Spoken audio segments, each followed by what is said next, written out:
Hiya, my name's Sam and I'm here today to talk to you a little bit about joining our beginners courses. It's a bit of a scary thing, isn't it, Jane, when people come along to the beginners courses. So we've put together a list of some handy tips and hints that you might like to think about that have come straight from our runners, really, the advice that they've given us, things that they told us.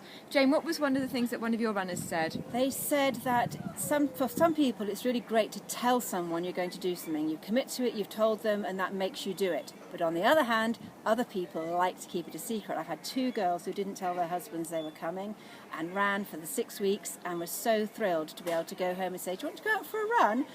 So they'd hidden it, and it kept their momentum going, knowing they got something special to share after the course. So people vary. Yeah, some people absolutely. like to say something, some don't. That's lovely. One of our ladies said that she always thought she wasn't a runner. In fact, she'd done the whole of her 30s thinking, I'm not a runner. Because whenever she had been out trying to run with somebody, she'd perhaps picked the wrong person, somebody who'd gone speeding ahead. I wouldn't say that it's their husbands, but sometimes people go with their husbands and off they go bouncing into the distance and you feel like you can't do it. So in fact, it's really important that the people who support you, hopefully Seven Oaks Ladies Joggers, run at the right speed. So joining a group or having a buddy who's the right speed for you is really important. Then you are a runner. However slow you're going, you are a runner, Yes, isn't that you right? are. From the very start, you're running with like-minded people and you're never just at the back the whole time. If someone says, do you want to go for a run? They are runners. Yeah. And you're starting with people who may not be runners, and you're all not runners together, so you all feel the same. That's the main thing about the beginners group. Yeah. Set yourself a target, perhaps, something to think about that you want to have achieved at the end, whether it's a local fun run, perhaps the park run, a race for life, 5K, or something like that. yes. 5K.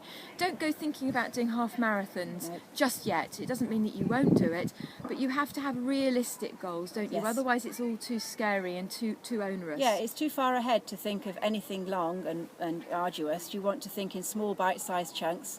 This week I'm going to achieve this, and by the end of 6 weeks I'm going to achieve 5K. And it comes upon you. People say they didn't ever believe they could run 3 miles, and they do. Just with friends doing it with them. Any others that your girls have said to you, Jane? Start of every run, not just beginners courses, the start of every run is harder. Yeah. Some people call it the toxic 10. It takes 10 minutes to warm up. I know most girls I run with take 20 minutes. We can do a 3 mile run and they're just getting going after 2 miles, so they enjoy the third mile, but they really do take 20 minutes even to warm up. Yeah. So because we run in the park, even getting up to the house is only just the start of it. So if you're with a group doing that 10 minutes, presumably you're not going to give up and go home. But if you try it on your own, Yes. you'd be tempted to think, oh, it's just not worth it. Yes, exactly. Yeah. It is hard, and it's not unusual at all to feel it at the beginning. Yes. Okay. I think one piece of advice that is a great one we heard from one of our runners is get your kit out the night before. Yes, that's And good. at this time of year, put it on the radiator so it's actually warm. You want to put it on in the morning. Don't think, oh, I'll do the school run or I'll do this, that and the other, and I'll come back and put my kit on, because you're likely perhaps not to do it. While we're talking about kit, don't spend bucket loads of money on new shiny kit at the beginning of a beginner's course. Having a bra that supports your breasts is really important, a sports bra, and having shoes, training shoes that you can run in at the beginning is the most important thing. Other than that, within reason, you can run in whatever you like. You spend money once you've got into it a little bit, if you want to. But you just, even the first day, you don't need new shoes to start a course at all. We'll look at your gait, we'll tell you if there's something that's striking. The shops in Seven Oaks help you tremendously to choose shoes, but later on, when you know you like running, you can invest, but don't do it before. Okay, and finally, try and get out more than once a week. Being on an SLJ course means that you can do another run, a homework run, with one of our coaches on another day.